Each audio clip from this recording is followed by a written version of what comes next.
Erev Tov. Erev Tov. Erev Tov à tous. Bezrat Hashem, Siatat Ishmaya. On a un très grand srout aujourd'hui. On commence un nouveau Likutei Moharan. Et comme j'adore à chaque fois voir les clins d'œil qu'Akadosh Baruch Hu nous fait, que Tzadik nous fait, on commence un nouveau Likutei Moharan. Quand est-ce que, Rabbi Adam, à ton avis, quand est-ce que ce Likutei Moharan il a été donné par Rabbeinu Akadosh? Comme ça, au hasard. Pendant mieux que pendant Sfirat HaOmer.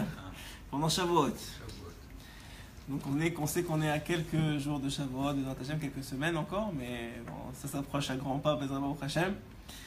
Et vous savez que la fête de Shavuot, c'est évidemment la fête de Matan Torah, mais c'est pas vraiment seulement la fête de Matan Torah, parce que si c'était seulement la fête du don de la Torah, on appellerait ça comment? Chag Matan Torah. On n'appelle pas ça Chag Matan Torah. On appelle ça Chag Shavuot, la fête des semaines. C'est connu par Chazal, très discuté par plusieurs poskim, que la raison pour laquelle on appelle ça Chag Shavuot, c'est parce que la Torah, en vérité, il n'y a pas besoin d'un jour pour la recevoir. C'est tous les jours Chag Matan Torah. Par contre, il y a besoin d'une préparation pour la recevoir.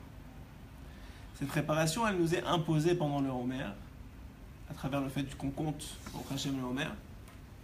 Mais en vérité, c'est juste un remède pour te dire que si tu veux recevoir c'est quoi la Torah? C'est le Or d'Hachem, c'est la lumière d'Akadosh Baruch Hu. Si tu veux recevoir la lumière d'Akadosh Baruch Hu, alors il faut une préparation. C'est pour ça que les parachutes, comme on a parlé de ce matin, de Kedoshim, vont tomber pendant ces périodes-là, qui sont des périodes de préparation.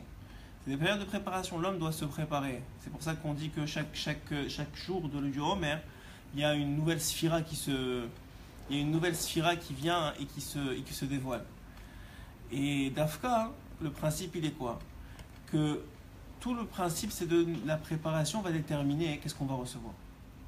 La préparation c'est quoi? C'est le verre ou l'ustensile que vous préparez, que vous construisez pendant toute la période du Homer, depuis Pessah, la sortie d'Égypte, depuis le fait qu'on vous a sorti gratuitement d'Égypte et qu'on vous a sorti des 49 portes d'impureté, et que le soir du Seder, Hachem il vous a ouvert les 50 portes directement, ce qu'on appelle Ribouille Or.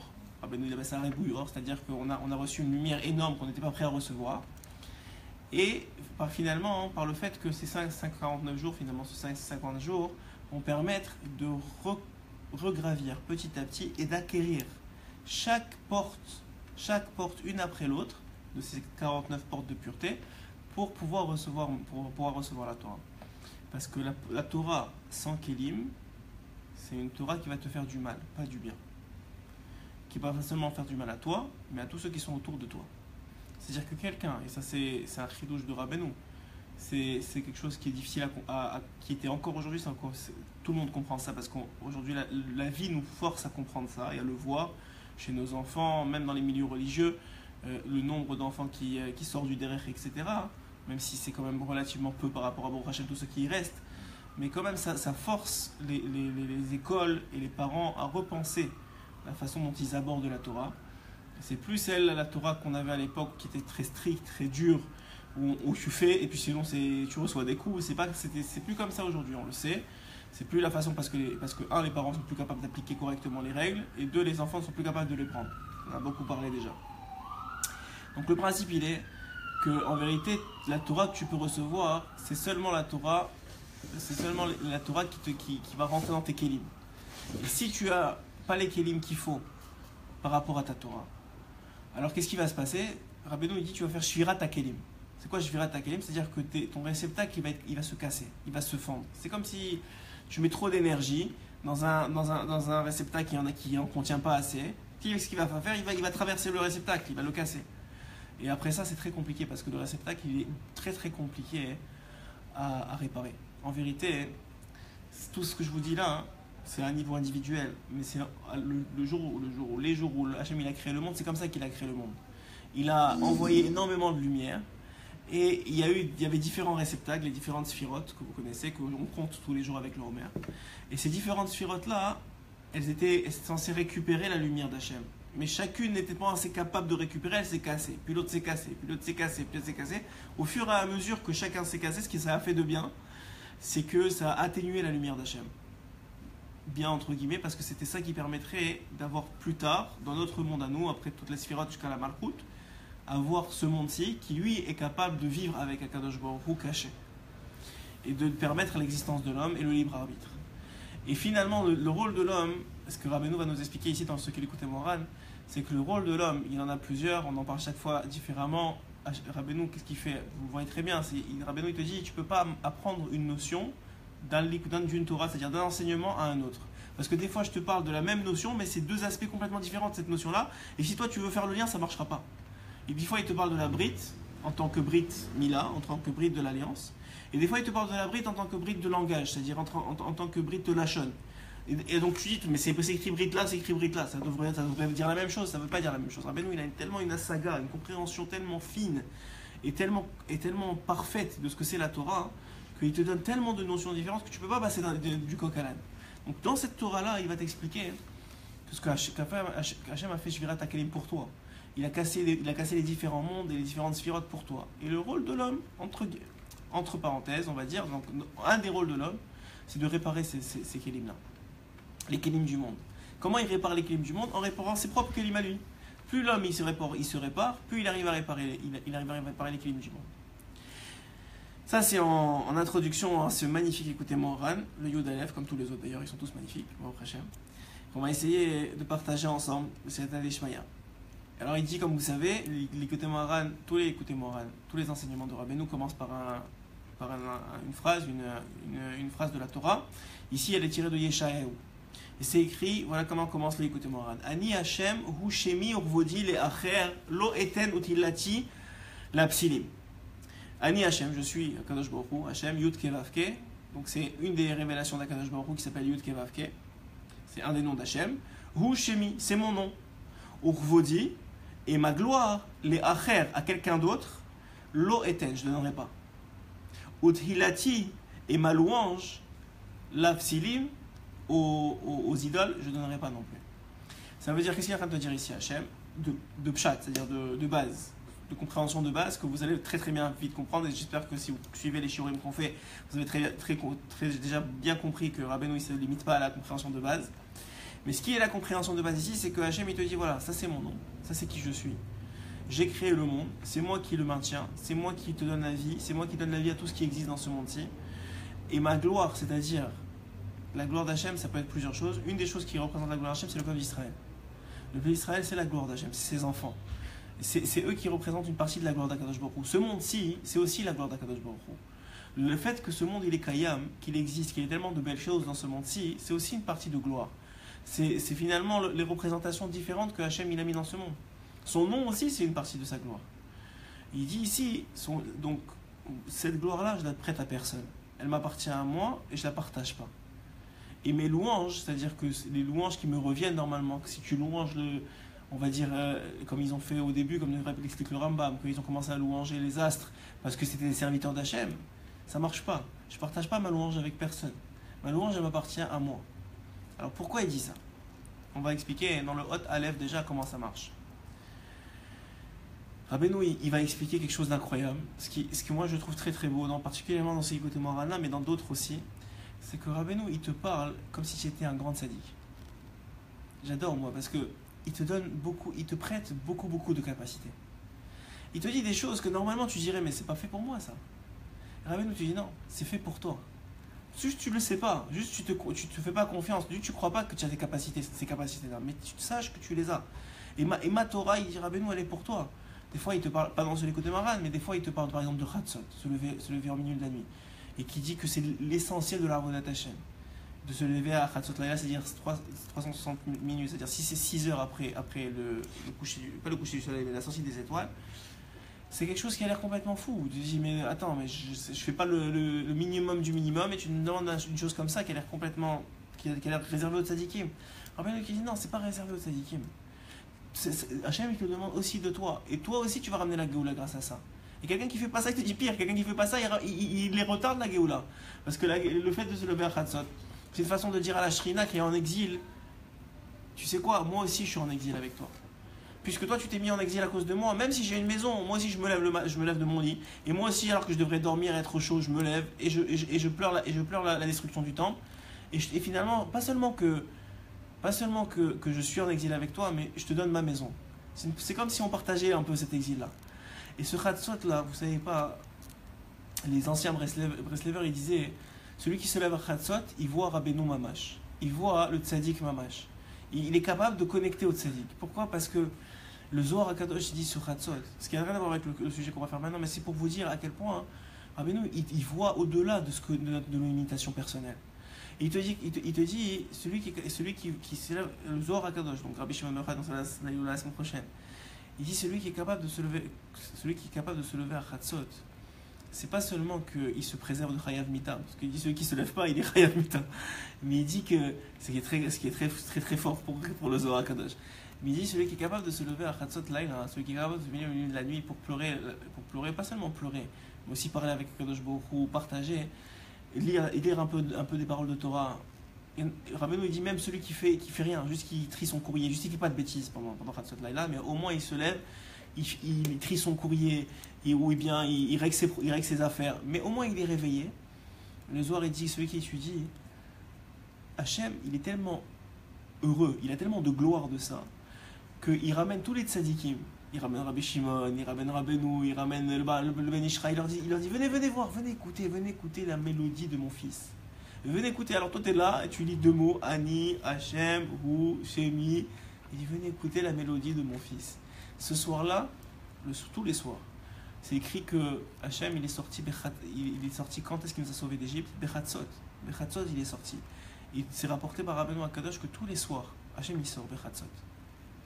Alors c'est une marla extraordinaire. Alors toi tu dis mais non mais c'est pas pour moi, mais je vais être fatigué. Et tu commences à rentrer du sechel dans l'histoire.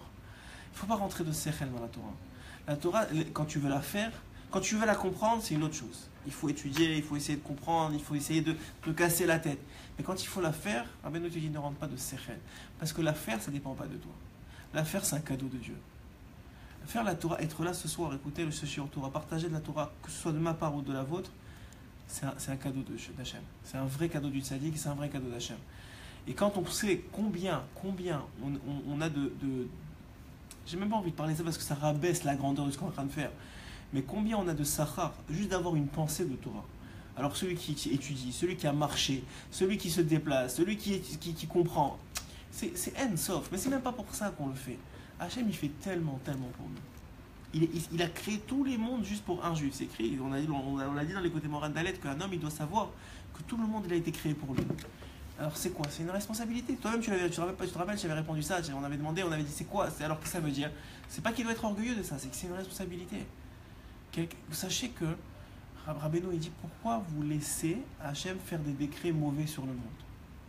Vous, personne d'autre, vous. Pourquoi vous, peuple d'Israël, vous laissez Hachem faire des décrets sur le monde? Rabbeinu il a dit vous ne pourrez rien faire sans moi, mais je ne peux rien faire sans vous. Ça veut dire que chacun d'entre nous, on a non seulement une responsabilité, mais on a un rôle à jouer, on a une grandeur énorme, incomparable, que seulement vous, personne d'autre peut arriver à faire. Personne d'autre. Si toi tu te lèves pas, il y a quelqu'un d'autre qui va se lever, mais toi tu ne seras pas levé. C'est-à-dire toi ta responsabilité, toi le fait de venir à un shiurim etc. Probablement que si Rabbi Adam il n'était pas là à chaque fois, il y aurait plein de shiurim qui ne seraient pas arrivés. C'est-à-dire quoi? C'est que c'est pas parce que tu es là. C'est-à-dire chacun il a son rôle. Mais ce que ça veut dire, c'est que chacun il ne sait pas combien il a un rôle important dans ce monde. Combien il peut faire des différences énormes. Combien il y a de gens qui peuvent monter grâce à lui en Israël. Combien il y a de gens qui peuvent... J'avais des amis à la maison ce Shabbat et qui vont faire la Liya Bezrat Hashem bientôt. Et on voit et moi-même, quand j'ai voulu faire la Liya, on m'a aidé. Chacun, tu sais pas, des fois un sourire, des fois un bon conseil, des fois pour l'école de tes enfants, des fois n'importe quoi. Tu réalises qu'après, avec le recul, tu dis waouh, ce gars-là, peut-être c'est grâce à lui que c'est mes enfants. C'est grâce à Hachem. Sans lui, Hachem aussi il aurait fait le travail. Mais c'est quand même lui qui l'a choisi pour m'aider à mettre mes enfants dans la bonne école, dans une école de Torah. C'est lui qui l'a aidé pour pas que je me fasse avoir par le garagiste là-bas. C'est lui qui l'a aidé pour pas que je perde mon argent dans telle et telle histoire. Ça veut dire chacun, on comprend pas que le peuple d'Israël, les Juifs, on est une seule et même âme. On est un seul et même corps. Ça veut dire qu'il y en a un qui fait partie du petit doigt, il dit pas le petit doigt, t'as l'ongle qui est moche. Ça fait pas de sens, tu comprends? Et le principe, il est que nous, on oublie ça, parce que l'Etzera, évidemment, il veut pas qu'on comprenne ça. Mais il faut comprendre ce que je me suis beaucoup éloigné de ce que j'allais vous dire, mais c'est pas grave, parce qu'il faut comprendre que ce qu'il est en train de dire ici, Rabbeinu, ça s'adresse à chacun d'entre nous, même si ça a l'air énorme, même si ça a l'air difficile, même s'il parle ici de Yehudim, c'est-à-dire d'unification du nom de Dieu, qui sont des choses qui sont normalement dans les autres générations ont été réservées à des grands érudits en Torah, à des gens qui étaient très proches du Ari Akadosh, de Rabbi Chaim Vital, ou de très très grands érudits en Torah. Et aujourd'hui, Rabbeinu, il te dit, tu sais quoi, ma Torah, elle est pour tout le monde. Tu te dis, mais je comprends pas, c'est pas des choses qui sont réservées pour tout le monde. Il te dit, oui, c'est juste que toi, tu sais pas. Premièrement, tu es revenu des milliers de fois. Sachez que les Gilgulim, selon le Zohar Kadosh, c'est 3 fois. Mais ça a été expliqué par les Mefarshim du Zohar Kadosh que les 3 fois dont parle le Zohar, c'est pas 3 fois vraiment. Ça veut dire c'est 3 fois où, dans ces 3 vies-là, tu n'aurais fait aucune amélioration.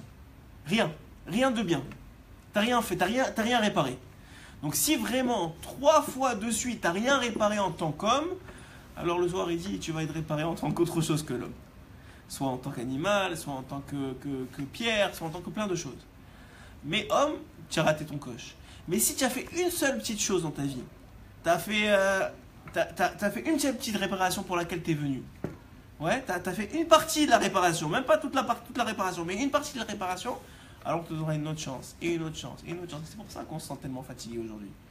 Pourquoi on est tellement fatigué? On se sent là, on est vraiment fatigué. C'est-à-dire, à l'époque, on a l'impression qu'ils déplaçaient des montagnes par rapport à nous. C'est vrai, aujourd'hui avec Internet, etc. Aujourd'hui, maintenant, ce qu'ils font avec les robinets, t'as plus besoin d'ouvrir même le robinet. Il faut que tu passes le truc en dessous, parce que c'est trop fatigant. Ouvrir le robinet, c'est trop fatigant. Il faut se regarder en face, c'est vrai, hein, c'est vraiment trop fatigant. Mais c'est fou, c'est incroyable de dire que les créations, elles répondent à un besoin. C'est-à-dire qu'il y a un besoin de l'homme de faire de moins en moins. Parce qu'on est de plus en plus fatigué, on est dans le khalash, c'est vrai. Mais c'est aussi il y a une raison profonde à ça. La raison profonde à ça, c'est qu'on est revenu plein de fois. Plein de fois. Et on n'a pas besoin de savoir pourquoi, ni comment, on n'est pas là pour ça. On n'est pas... Il y a un Mekoubal qui disait, celui qui ne sait pas, il dit, et celui qui sait, il se tait. Ça veut dire, les vrais Mekoubalim, il parlait des Mekoubalim, il dit, les vrais Mekoubalim qui savent pourquoi tu es revenu, ils te le diront pas. Parce qu'ils savent que si Hachem ne te l'a pas dévoilé, c'est pour des bonnes raisons. Et celui qui ne sait pas, il t'invente des trucs. Ça veut dire, on n'a pas besoin de savoir pourquoi on est revenu. On n'a pas besoin de savoir qu'est-ce qu'on est arrivé à faire, ou qu'est-ce qu'on n'a pas fait, ou qu'est-ce qu'on a fait de mal dans les générations précédentes. On a besoin de savoir qu'aujourd'hui, on a la chance d'être là. Et c'est une chance. Malgré que c'est aussi une punition, c'est une chance.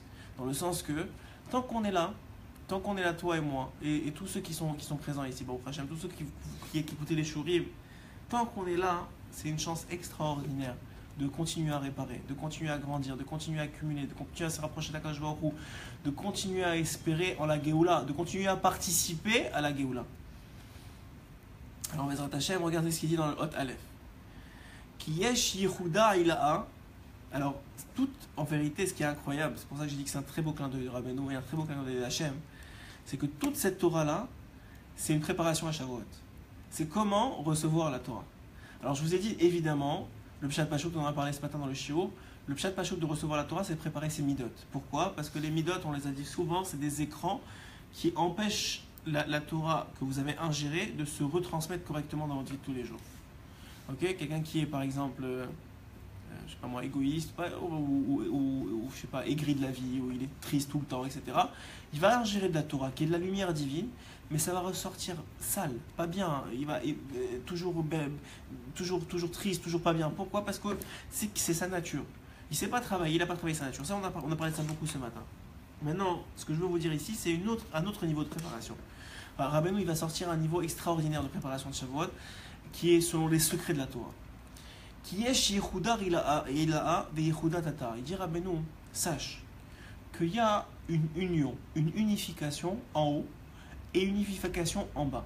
Qui veut dire que Hachem, en haut, ça veut dire Hachem, il était un, tout le monde sait ça. Avant la création du monde, il n'y avait que lui. À partir de la création de ce monde, donc de ce monde-ci, qui est le Tata, qui est le monde d'en bas, à partir de la création du monde d'en bas, il y a eu une diversité qui s'est créée, avec la diversité des éléments qui représentent le monde. Finalement, Hachem, il s'est caché dans la diversité. Il s'est séparé même presque, Kaviachol dans la diversité, même s'il est entier dans chacune des éléments qui constituent le monde. mais il s'est un peu, il a brouillé les cartes. Donc Rabbeinu il dit, il y a une union en haut qui est claire, qui est nette. Les anges ils savent qu'Hachem il est un. Il n'y a pas besoin de poser de questions. Et quand tu quittes ce monde, tu sais qu'Hachem il est un. Tu sais qu'Hachem il a été, il est, il sera. Il n'y a pas de doute. Par contre, il y a une union en bas. Et cette union-là, elle est beaucoup plus compliquée à faire. Parce que Hachem, il est beaucoup plus caché dans ce monde-ci. Et Rabbeinu, il dit, tu sais c'est quoi la Yehudat, l'union en haut? C'est quand un homme, il fait Shema Israël. Quand un homme, il dit Shema Israël, il met la main, il dit Shema Israël, Hachem Elokeinu, Hachem Echad, il dit écoute Israël, Hachem, c'est notre Dieu, et Hachem, il est un. Quand Hachem, il dit ça, quand l'homme il dit ça, quand il fait ce schéma là, alors à ce moment-là, il crée une union en haut. Il proclame l'unicité de Dieu. C'est d'ailleurs ce que vous dites quand vous dites Shema Israël, Hachem Elokeinu, Hachem Echad, notre Dieu est un, c'est ça que vous faites. Vous proclamez l'unicité divine. Mais cette unicité-là, c'est une unicité de tous les temps. C'est une unicité qu'il n'y a pas vraiment... C'est normal quoi. Hachem, il est un, il est un. Maintenant, il dit, et ça c'est l'union d'en haut. Maintenant, il y a une union d'en bas. C'est ce qu'on ne dit pas trop fort. Baruch Shem Kevon Malchuto Leolam Bae. Ça, c'est l'union d'en bas, il dit Rabbeinu. C'est quoi cette union? Baruch Shem Kevon Malchuto. En français, béni soit donc Shem, le nom de son royaume, à jamais. Alors, son royaume, c'est quoi? C'est ici. C'est tous les mondes. Mais c'est aussi, ça fait partie d'ici.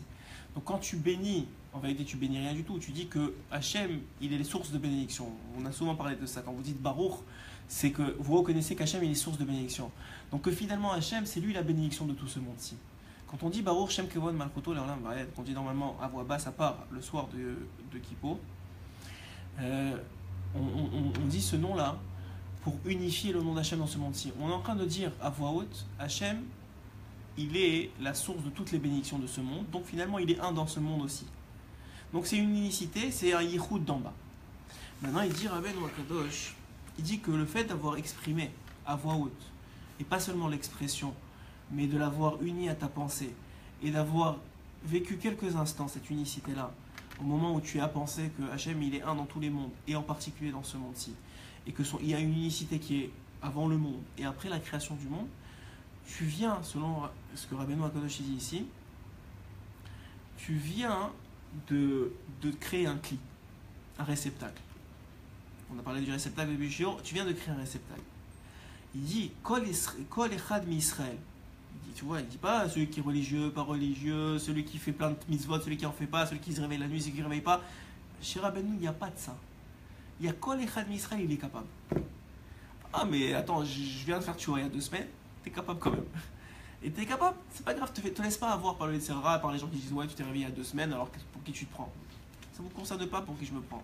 Ça ne concerne personne, ça concerne que moi et Hachem. Maintenant c'est vrai que si j'ai pas les kelim, et que tiens, c'est pour ça que c'est bon d'avoir un rave, c'est que j'ai pas les kelim pour faire les choses que je fais, le gars il commence à jeûner toutes les semaines, etc., et que tu vois que le gars il croit qu'il fait bien, mais en vérité le Yetzirah il s'est juste habillé dans la mitzvah pour lui faire plein d'autres avérotes. Comme par exemple s'énerver avec sa femme et ses enfants, etc., être fatigué tout le temps, être obligé de tricher son patron ou des choses comme ça, c'est sûr que le gars il a juste pas assez de kelim, ça s'appelle shvirat kelim, ça s'appelle avoir cassé les kelim. Mais quelqu'un qui fait des pchitoutes, il se pose pas trop de questions, il voit qu'il avance tranquillement, il n'a pas besoin de crier sur les toits qui fait les choses, il n'y a personne qui a besoin de savoir que tu te réveilles la nuit. Mais en tout cas, ce qu'il dit ici, c'est que Kol Israël, Kol Echad Israël, et Rabbeinu, il fait exprès d'y dire ça, il vient te chercher, il dit toi qui écoutes, même si aussi loin que tu es, il doit être capable de faire ça, au moins au moment du schéma, et au moment de Baruch Shem Kevon Malchuto, de faire cette union-là entre les mondes d'en haut et les mondes d'en bas. Et ça revient aux Juifs. Et c'est toi qui fais ça. Et il faut que tu croives que tu le fais. Il faut que tu y croives. Il faut que tu sois de la Emouna, que Béhémet, toi tu es en train de faire ça. Ah, mais moi je suis trop petit. Ça, c'est de la fausse Anava, on en a déjà beaucoup parlé. Rabbeinu, il parle de ça, il va en reparler même dans ses écoutes Moharadna. Il martèle sous tous les angles comment se débarrasser de cette gava-là, de cette fausse gava, de cette fausse Anava, de cette fausse modestie qui est en vérité de l'orgueil. Il dit tous les bénis Israël, ils doivent être capables de faire ça.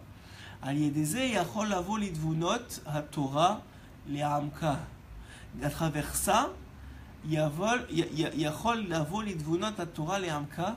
le fait qu'il a fait ça, qu'il a unifié le monde d'en haut et le monde d'en bas, sache que maintenant, Rabbeinu il dit, c'est la porte pour que tu sois capable d'arriver à une compréhension profonde de la Torah.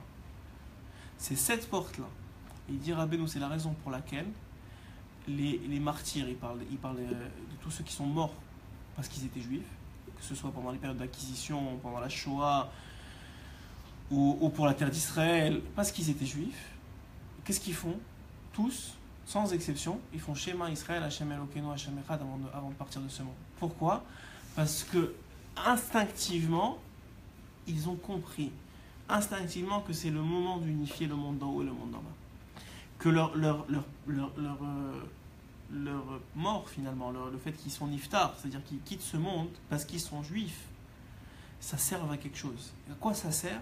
Rabbeinu dit quand un juif il quitte ce monde parce qu'il est juif, ça sert à unifier le monde d'en haut et le monde d'en bas.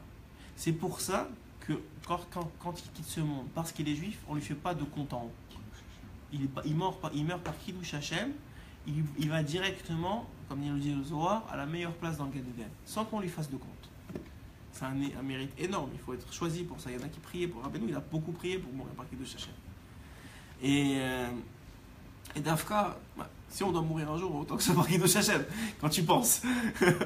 Mais bon, que ce soit pas trop tôt non plus, mais on dit, c'est toujours c'est fou, c'est sûr que c'est mieux. Kol echad mitzrayer tzair sheyeh naaseh zot al yado. Et Rabbeinu Akadosh, il dit que quelqu'un qui fait ça, qui fait son schéma comme il faut, avec concentration, qui se bat contre son Yetzirah quelques secondes, qui sont énormes ces quelques secondes en vérité. Selon certains, quelqu'un qui n'a pas fait schéma avec Kavana, il n'a pas fait schéma du tout. C'est l'une des seules, c'est pas l'une des seules, mais c'est une des mitzvahs où si tu n'as pas fait avec Kavana, c'est-à-dire avec intention, tu t'es pas acquitté. Il y en a que tu t'es acquitté Bediavad, etc. Mais là, tu t'es pas acquitté du tout. Le schéma sans Kavana, c'est-à-dire les quelques mots que tu fais schéma, qui est Minatora. Le fait de dire le schéma, c'est Minatora. En tout cas, pour les Zmanim qui correspondent au schéma, le matin, les 3 premières heures, et le soir pendant toute la nuit, c'est Minatora. C'est comme c'est rapporté dans ma Masechet Brachot. Ouais. C'est l'une des premières Mishnah. Donc, qu'est-ce que ça veut dire? Ça veut dire que, en vérité, ce qu'on fait, nous, on croit, on dit des mots. Et souvent, on se laisse savoir par etc. que quand on n'a pas fait attention, on dit bon, c'est pas grave, allez, c'est pas la fin du monde, qu'est-ce que j'ai fait de toute façon. Mais comprends que toi, tu es quelqu'un d'extraordinaire, tu es quelqu'un de grand, tu es quelqu'un qui a un énorme potentiel. Et que malgré qu'on s'est tous un peu fourvoyés, et qu'on a tous un peu pris le chemin qu'il fallait pas prendre, et qu'on s'est tous un peu. On est passé de côté, ok, très bien, mais ça change rien. Ce que tu as comme capacité, tu les as. Même un enfant qui est capable, ouais, il a des énormes capacités, mais il est un peu sorti du derrière. Ça n'empêche pas qu'il a des capacités énormes. Ça n'empêche pas que le jour où il va revenir, il va ramener toutes ses capacités avec lui. Donc là, il dit la même chose. Il dit Hachem, il t'a donné un pouvoir énorme. L'un des pouvoirs qu'il t'a donné, c'est d'unifier le monde d'en haut et le monde d'en bas. Et quelqu'un qui est capable d'unifier le monde d'en haut et le monde d'en bas, comment il fait ça? À travers le schéma. Et le fait de faire ça, ça va te donner encore plus d'opportunités d'unifier le monde d'en haut et le monde d'en bas. On va te donner l'opportunité, Mina Shamaim, de comprendre la Torah. Donc, quelqu'un qui veut comprendre la Torah et la recevoir à Shavuot, vous savez que Shavuot, c'est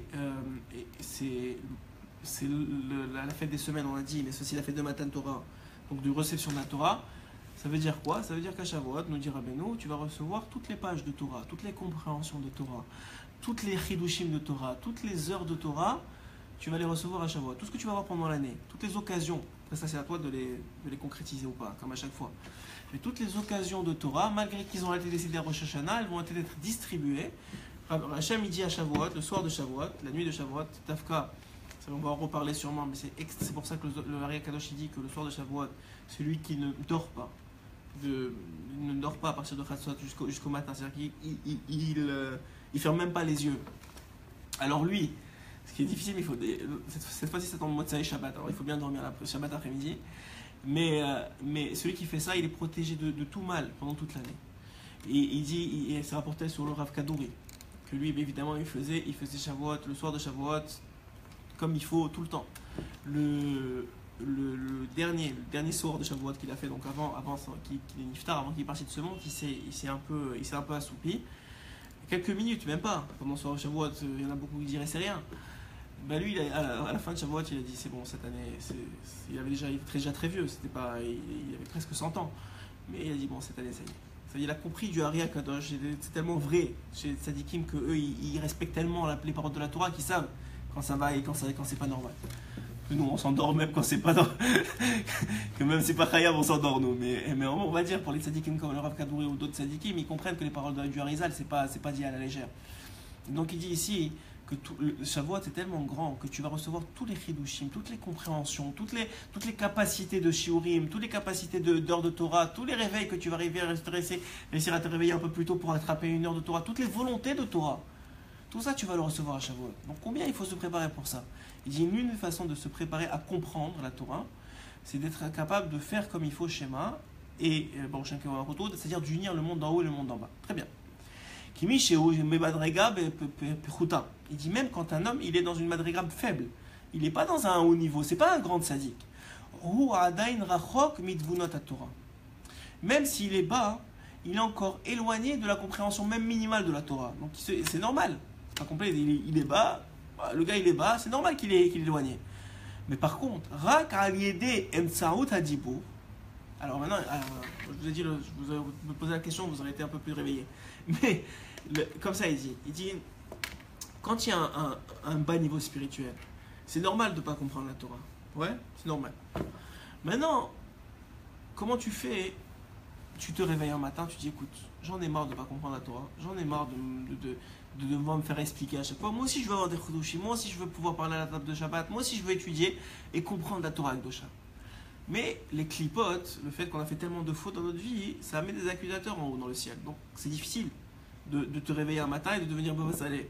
C'est possible, mais c'est difficile. Donc, il dit Rabbeinu, c'est normal, te rends pas à Tzvout, c'est normal que tu ne comprends pas la Torah la première année ou la deuxième année ou même la 10e année où tu as fait Tchouva. Et la Torah elle est infinie, donc même ce que tu comprenais, ça avance, à chaque fois tu ne comprends pas des nouvelles choses.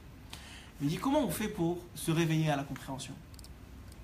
Comment on fait, selon toi? Ouais, je l'ai dit, alors je vous ai répondu. Je fais toujours ça, hein, la vérité. Alors, Rak Yedé, il dit seulement, pas seulement à Shema Israël, mais seulement à Emtsaout Hadibour, grâce à la parole. Ça veut dire quoi? Ici, Rabbeinu est en train de te dire, tu veux comprendre la Torah avec Dosha, surtout, ne l'étudie pas à voix basse. Tu veux comprendre la Torah, surtout comme le schéma que tu cries Shema Israël Hashem Elokeinu Hashem Echad, comme le schéma que tu cries, tu dois crier la Torah, tu dois chanter la Torah. C'est pour ça, c'est rapporté dans la Gemara, dans Iruvin, l'histoire suivante, que vous connaissez peut-être déjà parce que c'est une histoire très connue, de la femme de Rabbi Meir Malanès. La femme de Rabbi Meir Malanès, elle était très piquante, on va dire, ouais, on peut dire ça comme ça. Elle était très taquif comme ça. Elle était très très érudite d'abord. Elle mettait dans sa poche beaucoup d'érudits en Torah. Elle s'appelait Brouria. C'était la fille de Rabbi Hanania qui était un des 10 martyrs. Et donc Brouria, hein, donc la femme de Rabbi Meir, un jour elle a vu un des élèves de Rabbi Meir étudier en silence au Beth Midrash. Et elle lui a dit, elle lui a enseigné quelque chose. Elle a commencé à presque l'engueuler. Comme ça elle dit la Gemara. Elle lui a dit, quoi, est-ce que tu sais pas que la Torah que tu lis, elle est censée imprégner les 248 membres de l'individu? Elle est censée rentrer en toi. Elle lui a dit, parce que toi tu fais pas ça, alors tu peux pas vivre ta Torah. Et tu pourras pas la comprendre. Ça veut dire qu'en vérité, elle était en train de lui dire à ce moment-là, la Gemara nous apprend que quelqu'un qui ne dit pas les paroles de Torah à voix haute, quand il étudie, on parle plus pour les hommes, j'imagine, mais un homme qui veut étudier la Torah, il doit ne pas avoir honte. Il doit l'étudier avec force, et même en criant, même en parlant fort, et en donnant de l'énergie à sa Torah. Pourquoi? Parce que l'énergie qu'il va mettre dans la Torah, elle va lui revenir. Et comment elle va lui revenir? Elle va lui revenir à travers ses membres, les 248 membres, comme elle a dit, Brouria. Et ces 248 membres-là, ils vont lui permettre d'étudier la Torah avec encore plus de force, et de la comprendre encore mieux.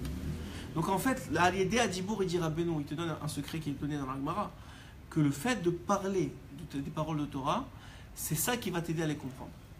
Premier élément. Ensuite, il y a un autre élément, il y a une autre Gemara. Il y avait un disciple de Rabbi Eliezer Ben Yaakov dans la Gemara, qui lui aussi il étudiait calmement la Torah. Alors Rabbi Eliezer, il est venu le voir, parce que c'était un érudit que lui, il n'avait pas tendance à parler doucement, il connaissait cette loi-là, et souvent, il la disait normalement, il faisait la Torah comme vous rentrez dans un Beth Midrash, bon Hachem, ça crie, ça parle, ça chante la Torah, c'est un vrai bonheur, et on sent qu'il y a de la Torah. Il est venu le voir, il lui a dit, qu'est-ce qu'il y a mon fils? Pourquoi tu chantes pas la Torah aujourd'hui? Il lui a dit, j'ai honte de chanter la Torah. Il lui a dit, pourquoi?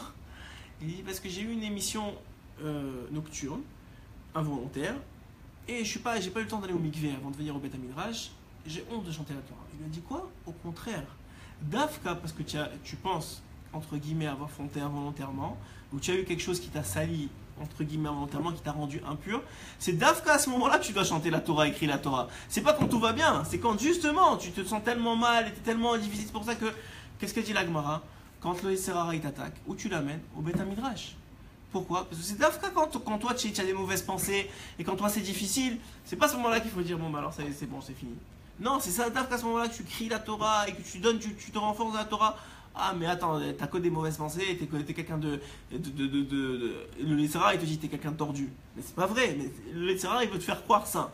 Dafka à ce moment-là tu l'amènes au Beth Midrash. Dafka tu dis non je suis pas ça et je te prouve que je suis pas ça et je crie la Torah et je chante la Torah. Et de cet enseignement dans la Gemara on apprend que justement quand ça va pas, que justement quand c'est difficile, c'est le moment de dire la Torah à voix haute, c'est le moment de ne pas être à lâche et de pas discuter avec le Yetzer Hara. Et Dafka, Rabbeinu il dit ici, donc c'est grâce au dibour. C'est un premier élément qu'il rapporte. Il va évidemment étayer comme il fait d'habitude, il va étayer à travers des psukim. Rak alidem saout dibour yachol lavo lidvunot Torah. C'est incroyable ce qu'il dit parce que c'est seulement à travers le dibour. Il dit c'est rak alidem, c'est seulement à travers le fait qu'il parle. Alors effectivement, parler, c'est pas seulement parler de Torah, mais c'est pas seulement étudier la Torah, mais c'est parler d'Hachem. Quand tu parles d'Hachem, quel que soit, tu parles d'Hachem à voix haute. Tu sais, quand toi tu fais souvent, comme beaucoup d'entre nous on essaie de faire, on se bat pour le faire, quand tu parles d'Hachem avec tes enfants, tu parles d'Hachem avec ta femme, tu parles d'Hachem avec tes amis, tu parles, qu'est-ce que tu fais quand tu parles d'Hachem? Tu fais Shema Israël, tu unifies le nom d'Hachem, tu dévoiles le nom d'Hachem dans ce monde-ci. Quand tu dévoiles le nom d'Hachem dans ce monde-ci, tu unifies le monde d'en haut, le monde d'en bas, tu fais comme le schéma. Et quand tu unifies le monde d'en haut et d'en bas, tu es zoché. En haut on te dit, celui-là, tampon, il a le droit de comprendre la Torah. Celui qui unifie, qui n'arrête pas de parler d'accord, je me regarde, il m'a rêvé ça, regarde Hachem, il m'a fait ce clin d'œil là, regarde, il nous fait étudier comment préparer la Torah alors qu'on a quelques jours, on n'a pas fait exprès, on a quelques jours de Shavuot, regarde Hachem, il m'a sauvé de telle situation, et tu dis à ton fils, ou tu sais, des fois les gens, je sais pas si c'est parce que par éducation ou quoi, ils ont une certaine pudeur mal placée. C'est-à-dire que quand ils sont en difficulté, ils n'aiment pas en parler à leurs enfants. Pourquoi? Parce qu'ils veulent le préserver, c'est encore des enfants, il faut pas, tu sais. Alors que c'est connu, même chez les goïms, on ne parle même pas des juifs, mais même les goïms, ils savent que les enfants qui ont connu, à qui on a parlé des difficultés de la vie, ils sont plus forts après. Quand ils grandissent, ils sont plus forts après. Un enfant que son père, il lui a partagé pas, il lui a demandé de régler son problème, ça c'est un psychopathe. Mais quelqu'un qui lui a dit, tu sais mon fils, j'ai des difficultés, mais il a continué à avoir le sourire, mais j'ai confiance à Hachem, je sais qu'Hachem il va me sauver, et qui lui raconte comment quelques jours après Hachem il l'a sauvé. Il est en train de construire la émouna de son fils, mais pas seulement la émouna, il est en train de construire la force de son fils. Parce que à quelqu'un, un enfant à qui on dit tout va bien, tout toujours bien, tout est parfait, et bien quand il arrive à la première embûche, il dit c'est pas normal qu'il m'arrive une embûche. Et il tombe, et il reste tombé, il reste à plat. Alors que quelqu'un qui a vu son père se battre toute sa vie, et Dafka on le voit chez les enfants, hein, même pas dans la religion, les enfants qui ont vu leurs parents se battre avec la vie pour réussir. Ouais, et peut-être qu'ils n'ont pas réussi, leurs parents ils étaient femmes de ménage ou ils étaient épiciers, mais ils les ont vus se battre. Ils ont vu c'est quoi vivre. C'est des gens qui réussissent très très très bien dans les affaires après. Pourquoi? Parce qu'ils n'ont pas peur. Ils n'ont pas peur. Mon père qui a vécu tellement de difficultés, il a vécu et on l'a honoré à la fin de sa vie. Il a eu des enfants et on le respectait et il a réussi sa vie. Alors moi, qu'est-ce que j'ai à perdre? Je parle beaucoup plus que mon père. Alors Dafka encore même dans la Torah c'est la même chose. Quand nous on dit, tu sais, la Torah c'est pas facile pour moi, j'ai pas appris quand j'étais petit. Souvent nos enfants, par exemple que nous, on a nos enfants qui sont dans des écoles de Torah, ils nous disent, ils commencent à nous réciter, par exemple mon fils, il me récite les Perkei Avot. Il me dit, papa, tu connais par cœur le Perkei Avot? Il y en a certains que je connais, il y en a certains que je connais pas. Je dis, non, je les lis dans les livres. Il me dit, comment ça se fait? Moi je les connais par cœur. Je dis, moi j'ai pas eu la chance d'aller dans l'école de Torah depuis que j'étais petit. Toi tu as cette chance-là, ça veut dire, c'est pas être moins bon. C'est simplement dire la réalité des choses. Et Hachem, il a fait très bien comme ça. Et Dafka, lui, il apprend que, regarde, lui, il n'a pas été, il est arrivé à ce niveau-là, qui voit de toi, qu'il vient au shiur de Torah, qui vient étudier, qui se bat pour apprendre. Alors moi qui étais, je vais aller encore plus haut. Et c'est ce principe-là qu'il te dit ici. Il te dit ici, le dibour, le fait de parler d'Hachem tout le temps, le fait d'arriver à te battre pour identifier Hachem dans ta vie. Et quand tu cherches une place de parking, tu cries à voix haute, Hachem, s'il te plaît, il y a ton fils à côté de toi, Hachem, s'il te plaît, trouve-moi une place de parking. Et tu dis rien. Et tu sais que tu as mis Hachem sous pression là, parce que maintenant c'est pas pour toi, c'est pas pour ta place de parking, c'est pour ton fils qui fait ça maintenant. Regarde, je l'ai dit devant mon fils il doit croire en toi. Maintenant il faut qu'il ait de la émouna, c'est ton problème. Et Dafka, quand il te trouve la place, c'est un exemple bête, mais ça veut dire n'importe quelle chose, finalement tu viens de créer un kéli pour que ta Torah elle ait du sens. Et pour que ta Torah elle ait de la vie. Parce que quelqu'un qui parle de Torah, quelqu'un qui vit Torah, il a le droit et le mérite de comprendre la Torah qu'il étudie. Mais quelqu'un qui la met à la poubelle, cette Torah-là qu'il étudie, à quoi ça sert qu'on lui explique? À quoi ça sert que quand il comprend quelque chose, on lui dit danse, chante, ouais, il écoute, c'est super bien, et après ça, il fait rien. Il n'en fait rien de cette Torah-là. Il la vit pas. Quelqu'un qui ne vit pas sa Torah, c'est sûr que dans un sens, on peut comprendre que dans le ciel, il y a des accusations qui lui disent pourquoi il la comprendrait, cette Torah-là. Mais quelqu'un qu'à chaque fois qu'il apprend un nouveau truc, il se bat pour le faire. Même s'il n'y arrive pas, mais il se bat pour le faire. Il se bat, on lui a dit Khatsot, eh ben ce soir, je vais essayer, je vais au moins mettre mon réveil. Au moins je vais ouvrir les yeux, je vais les refermer. C'est déjà quelque chose, c'est déjà énorme. Quelque chose, c'est énorme. Le gars qui a ce soir, c'est quoi? C'est 2h du matin à peu près? 2h du matin, Khatsot, 2h30. Il a mis son réveil à 2h30, en tout cas, où il a prévenu sa femme, où il s'est arrangé pour que pas que ça la dérange. Mais à 2h30, il n'est pas capable de se réveiller. Il sait que ça va, il n'a pas encore la émouna suffisante de croire que Hachem c'est lui qui donne la force pour être bien. Et on finit dans 5 minutes le paragraphe et on va s'arrêter là pour ce soir. Mais juste pour dire que le principe il est qu'il se bat et il a mis son réveil à un truc. Mais il sait sa logique, parce que le Israël il utilise toujours la logique. Dans la Torah, pour faire les choses, il utilise toujours la logique. Si tu te réveilles à 2h, tu vas être crevé demain. Après, ça va être difficile. Après, ça va être... Donc, il essaie de te décourager à l'avance. Il dit, ok, ça va, je vais crever, etc. Ok, mais ouvrir les yeux et les fermer, ça ne doit pas être très compliqué. Ouvrir les yeux, éteindre mon téléphone et les fermer, ça ne devrait pas être très compliqué. Donc, tu fais. Après ça, si tu as un peu de force, tu vois que tu es vraiment Hachem, il t'a donné cette force-là, cette nuit-là, tu te réveilles. 5 minutes, 10 minutes. Personne n'a dit de faire 2 heures, comme a dit Rabbeinu. Ce qui est extraordinaire. Mais chacun, il fait ce qu'il veut. Mais vous savez que les grands, c'est comme ça qu'ils sont arrivés. Ils ne se sont pas posés de questions. Ils apprenaient quelque chose dans la Torah, c'était tout de suite une Torah de vie. Quelqu'un qui fait ça, il vient de se créer un kéli. La volonté de vouloir faire la Torah, de vouloir la comprendre, de vouloir l'enseigner, c'est ça qui te l'a fait comprendre. C'est ça qui te dit dans le ciel, lui, il mérite de comprendre la Torah qu'il étudie. Lui, il mérite de comprendre les sons de la Torah. Lui, on va lui révéler. Parce que tu la considères comme des pierres précieuses. Tu la considères à sa vraie valeur. Si tu considères la Torah à sa vraie valeur, alors oui, on va te la dévoiler. Mais si tu dis, ouais, la Torah, de toute façon, c'est le rabbin qui a dit, c'est les rabbins qui parlent, alors toute ta vie, tu vas rester sans Torah. Même si tu veux, tu ne comprendras pas grand-chose. Et là, on va finir sur ça, parce que c'est déjà un élément très important dans l'écoute Moran Yudalef. Il dit, alors, à travers les Diborim, Kemo Shekatouf, donc il va appuyer son point, c'est écrit dans Eruvin, encore une fois dans la Maseret Eruvin à la page 54a, Ki Chaim Hem Lemotza Ehem, que la Torah, c'est une vie pour ceux qui la trouvent. Ok, qu'est-ce que ça veut dire? Alors il dit pas les Motza Ehem, mais les Motzi Ehem. Ça veut dire quoi? C'est pas seulement qu'il la trouve, mais qu'il la dit. Les Motzi Ehem, c'est qu'il la sort de la bouche. C'est-à-dire que la Torah, elle est une vie que pour celui qui en fait quelque chose. Que pour celui qui la sort avec la bouche et qui en parle, et quand il l'étudie avec force, avec fierté, et qui la vit, et qui n'a pas honte qu'on se moque de lui. Au contraire, Dafka, quand on se moque, il dit c'est bon, je suis dans le bon chemin. C'est que Bémet, c'est vrai, il parle quand Rabbeinu, pour les Rikoudim, vous savez qu'on a parlé de ça pour Purim, Rabbeinu il dit que la Torah et la prière, ça apporte beaucoup de gava à l'homme. Parce que c'est une lumière divine. Donc ça t'apporte beaucoup d'orgueil. De croire, même si tu sens que, écoute, j'ai appris quelque chose, j'ai étudié quelque chose, j'ai compris quelque chose, j'ai parlé avec Hachem, il y a quelque chose de bien qui s'est arrivé de là. Donc ça apporte beaucoup d'orgueil. Donc il dit comment tu casses l'orgueil, Rabbeinu? Il dit tu danses. Tu danses, mais tu danses jusqu'à que quelqu'un il se moque de toi. C'est comme ça que tu sais que c'est bon. C'est-à-dire que tu t'es cassé. Et vous voyez, Dafka, c'est très difficile. Tu viens au Beth Midrash, quand vous venez vous venez étudier très sérieusement au Beth Midrash, etc. Et après, avant que tout le monde parte, on fait Kaddish, et tu commences à danser, et tout le monde te regarde comme ça.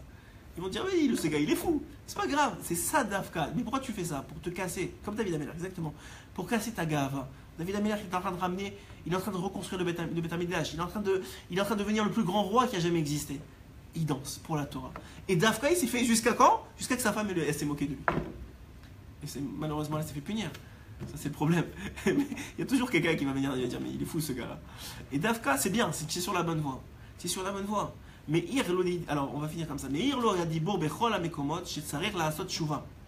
il dit la Torah, c'est pas seulement que quand tu l'étudies, tu vas la comprendre. Mais puisque tu veux l'utiliser et que c'est une Torah de vie, alors ton dibour, ta parole de Torah, elle va te meïr, elle va illuminer dans ta vie, et même à travers ton étude, elle va illuminer les endroits noirs de ta vie. Ça veut dire quoi? Les endroits où tu as besoin de faire tchouva. Un homme, il ne sait pas où commencer. C'est tellement vaste, on est tellement loin de ce qu'il faut vraiment faire. Et tavat achila, tavat mamon, tavat niouf, tavat tout ça, tavat ça, les problèmes, le casse, l'orgueil, la jalousie, tu sais plus où commencer. Et bien la Torah, si tu viens, tu t'assois sincèrement, et tu as une vraie sincérité de vouloir l'étudier à voix haute, et de vouloir la partager, et de vouloir l'appliquer, sache que tu vas ouvrir un livre, et ben ne crois surtout pas que tu l'as ouvert à cette page-là par hasard. Ne crois surtout pas ça, parce que ce serait une grande taout. Moi j'adore faire ça. Des fois, je rentre chez moi à la maison, au Hachem, j'ai une bibliothèque assez bien, pas tellement de livres de Rabbeinu, mais ça veut dire pas mal de livres. Et des fois, je veux pas faire mon CDR de d'habitude. Je prends un livre. Par exemple, souvent je prends le Sefer Hamidot, parce que c'est plein de kétas différentes. C'est pas quelque chose qui se suit, que j'ai besoin d'étudier vraiment. Je prends un Sefer Hamidot et j'ouvre un endroit. Et souvent, ça me parle de ce qui se passe en ce moment. Souvent, ça me parle de ça. Pourquoi? Parce que il se dit ici, celui qui est capable, il est capable, ou celui qui vend, même avec les lettres du Rabbi, ils font ça. Avec les lettres du Rabbi, il vient, il me pose une question. C'est-à-dire quelqu'un qui est sincère et qui veut écouter la réponse et qui veut l'appliquer. Hachem, il n'a pas d'autre choix que de lui donner la réalité de la vie. Il n'a pas d'autre choix de lui dévoiler la Torah.